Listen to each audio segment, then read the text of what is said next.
e aqui vai começar a aula, tá bom? Deixa eu compartilhar uma tela com vocês sobre esses métodos de separação de misturas, tá bom?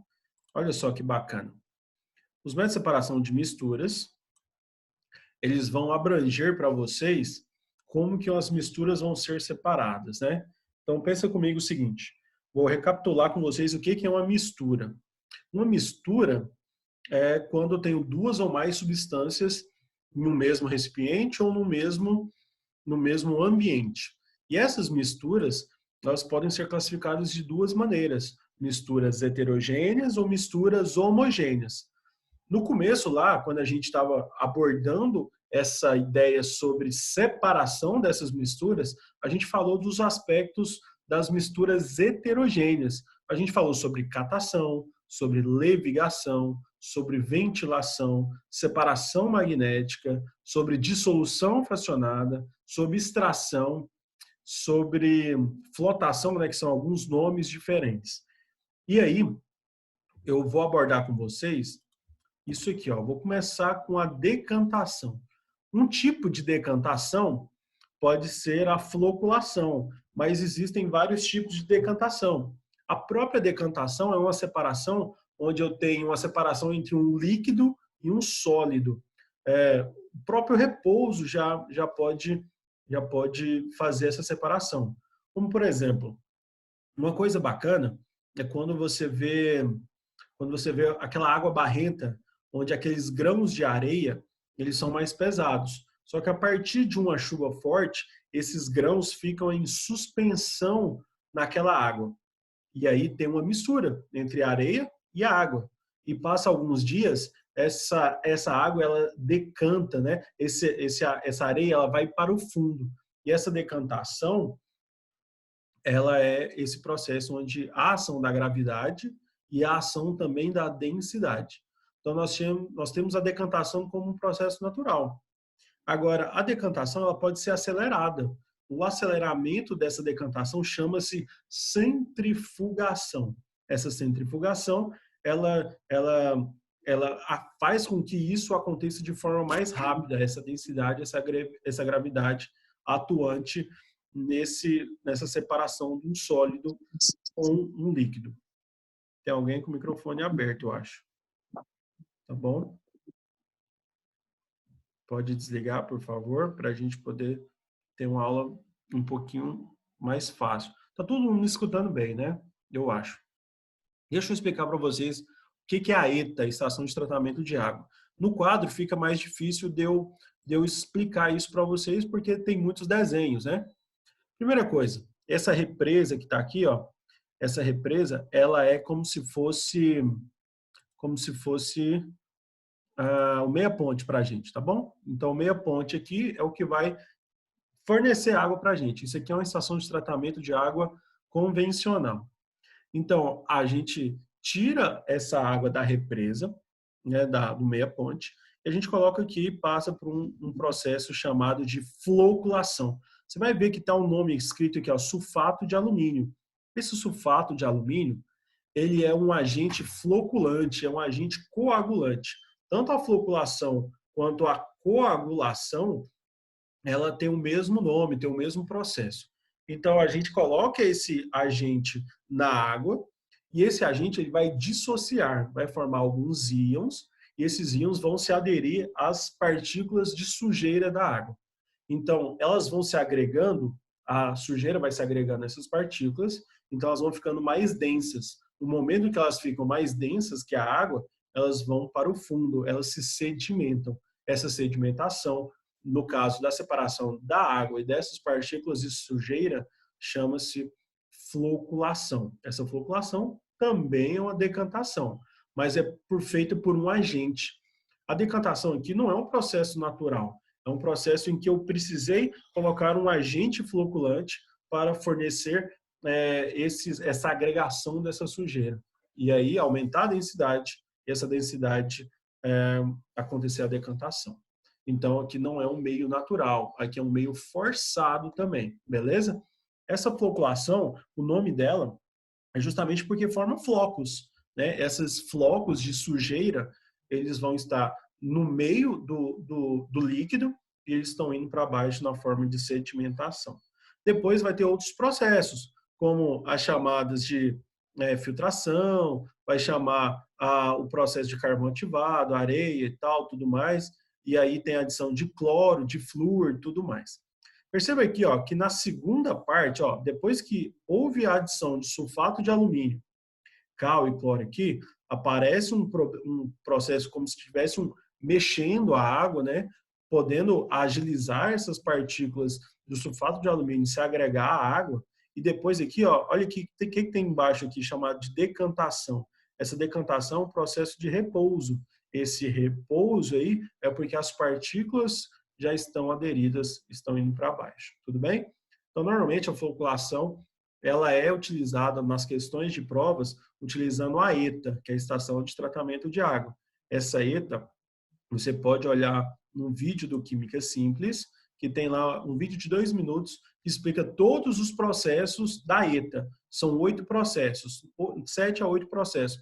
Tem ETAs que tem 7 processos, tem ETA que tem 8 processos, tá bom? O processo final que difere aí é a distribuição de água nos reservatórios. Agora, o seguinte, aqui o foco nosso seria a floculação, tá bom? Vamos passar para a próxima, que a gente chama de filtração comum. Olha só, a filtração comum, você consegue ver isso dentro da sua casa. Você tem um filtro de papel, você tem um funil, né? E esse funil, esse filtro de papel, ele retém um sólido, onde uma água, por exemplo, misturada com areia, você vai ter a passagem da água e você vai ter a areia retida nesse filtro de papel. Uma coisa interessante é, se você colocar o sal, por exemplo, com água, vai formar uma mistura homogênea.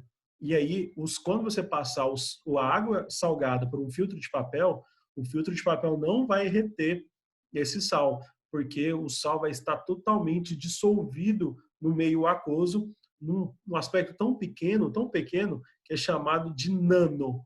Nano significa 10 a menos 9 metros, tá bom? E aí, por causa disso, a gente fala que as partículas estão em nível atômico. Quando as partículas estão em nível que a gente consegue ver a olho nu, a gente fala que elas estão em suspensão. Quando as partículas a gente não consegue ver a olho nu, mas a gente consegue ver no microscópio, a gente fala que essas partículas elas estão em tamanho coloidal, num aspecto de coloide. Esses colóides a gente consegue ter exemplos como o leite e o sangue, que a gente não consegue ver a olho nu, mas no microscópio que a gente consegue. Mas depois, por exemplo, o leite, quando você ferve ele, as partículas de gordura se agregam na superfície daquele leite. Então, a gente consegue ver a olho nu. Tudo bem, galerinha? Estão conseguindo entender, né? Então, a filtração comum, ela funciona assim. Vocês provavelmente já devem ter visto isso aí na casa de vocês. Deixa eu ver aqui se tem alguma pergunta. É como quando se faz café, isso mesmo. Quando se faz café, agora eu estava tomando meu café aqui, eu precisei fazer uma filtração para não deixar com que o pó desça junto com o líquido, né? Porque ninguém gosta de tomar um café com a borra. Beleza? Respondi o TK. Eu não sei qual que é o nome dessa pessoa, mas está escrito em TK. Olha só, velho. Vamos passar para a próxima filtração. A filtração, essa aqui, é chamada filtração a vácuo. Tami. Beleza, Tami. Saca só. A filtração a vácuo, ela tem um objetivo diferente da filtração comum. Se você ver aí, ó, agora nós estamos assemelhando com componentes de laboratório. Esses componentes de laboratório, coloca Tami, mais fácil, não? Você está falando para Tami. Ô, Lucas, vamos focar aqui um pouquinho na aula. Agora a gente fala com a Tami e com os outros integrantes, se tiverem mais algumas dúvidas, tá bom? Olha só. Saca só, mano. Você pode ver que a aparelhagem é diferente da filtração comum. Porque a filtração comum, ela pode ser de um aspecto caseiro. Nessa aparelhagem que eu estou mostrando para vocês aí, nós temos aí uma aparelhagem de laboratório. Ó, funil de Bucher, ó, mangueira, bomba a vácuo, isso a gente só vê praticamente no laboratório. Essa bomba de sucção aí, é para que o líquido ele passe mais facilmente, passe praticamente todo o líquido por esse funil de Buncher.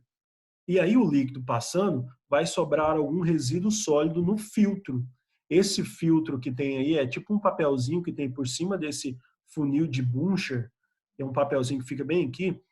E como ele vai passar muito ar, porque vai ter uma sucção, vai estar puxando de baixo, vai estar puxando tudo assim, vai ter uma sucção, esse vento que vai passar aí, ele vai secar esse papel de uma forma muito eficaz. Lembrando que quando a gente passa de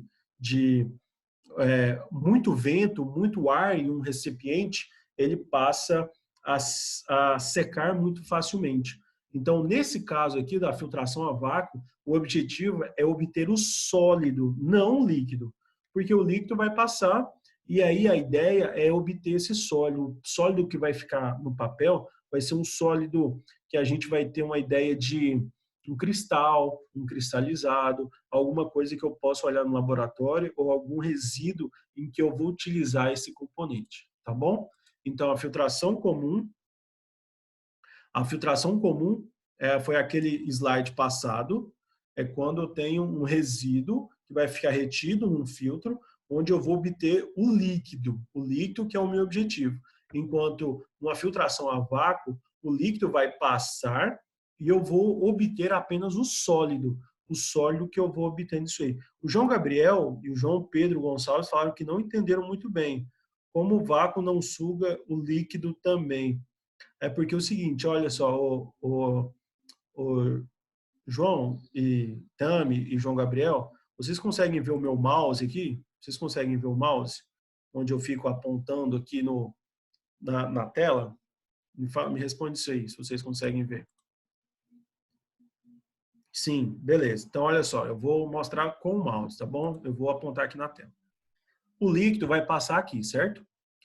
Essa sucção, ela está acima um pouquinho de onde está caindo o líquido. O líquido está caindo para cá, então essa sucção está aqui. Então essa sucção ela vai puxando todo o ar.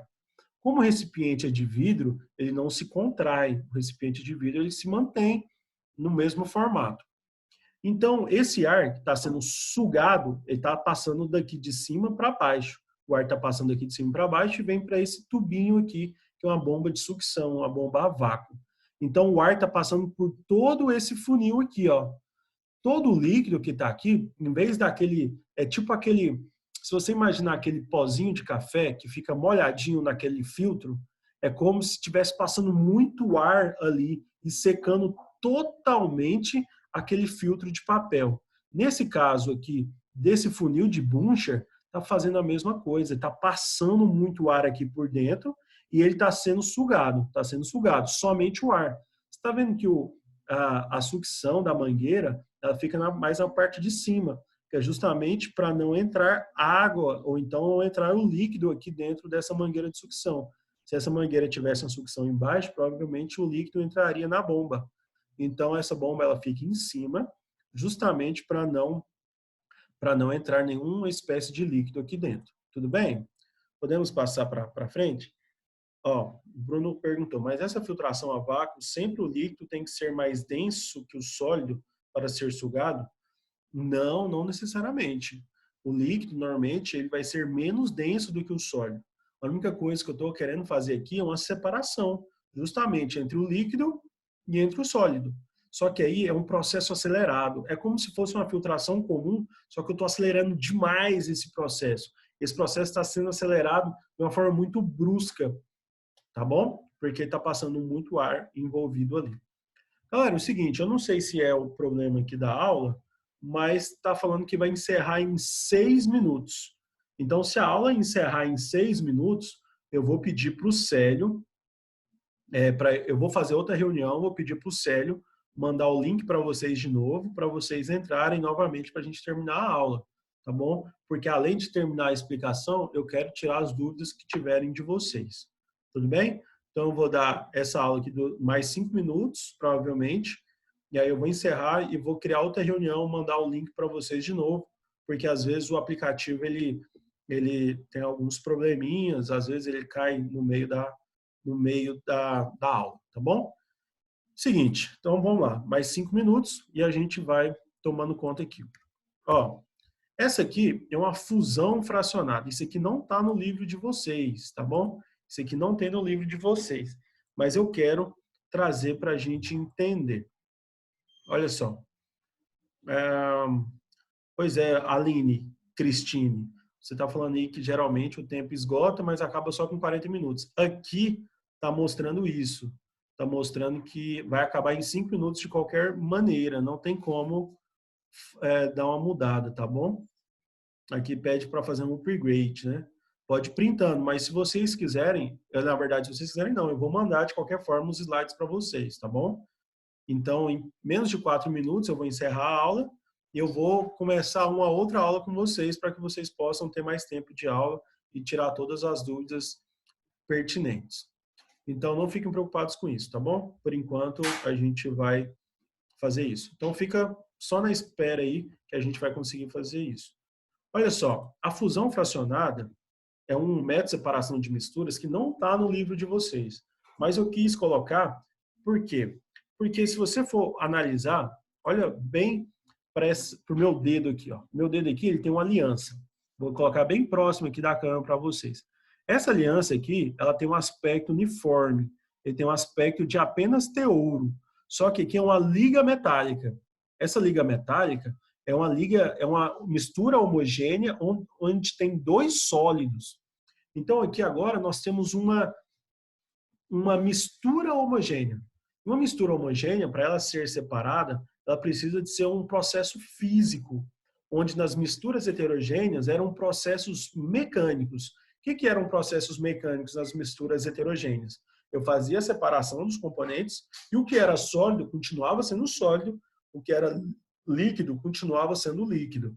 Então, nós tínhamos a separação dessas misturas e os componentes continuavam da mesma forma e esse processo mecânico utilizava uma ferramenta, como uma peneira, como um ímã, como um agente floculante, por exemplo. Isso aí eram processos mecânicos. Agora, nas misturas homogêneas, eu preciso ter aspectos físicos, onde eu preciso fazer uma mudança de estado físico da matéria, dessa mistura, que é de um dos componentes, para que haja separação.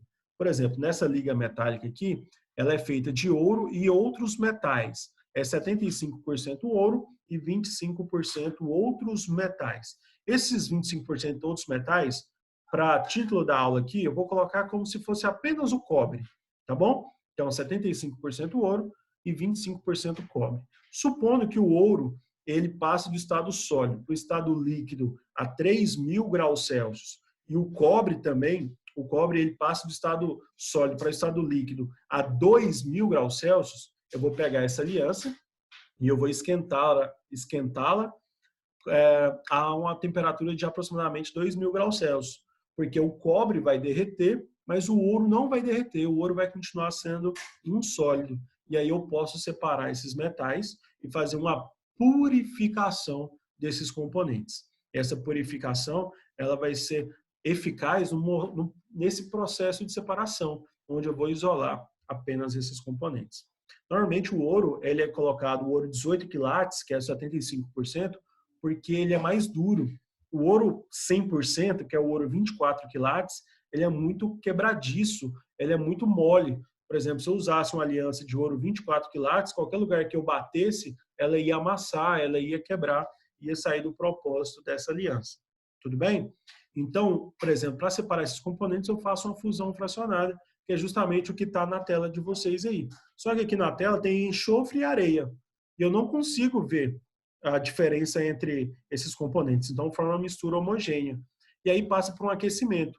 O enxofre se torna líquido, mas a areia ainda se torna sólida. Ela está sólida enquanto o enxofre se torna líquido. E aí eu tiro o enxofre de um componente e aí passo ele para outro recipiente. Tudo bem, galerinha? Esse aí foi a nossa fusão fracionada. Então, eu vou encerrar aqui agora, porque falta menos de 1 minuto. Vou criar outra reunião e pedir para o Célio mandar para vocês, tá bom? Agora a gente troca mais ideia nesse quesito. É nóis, tamo junto. Falou!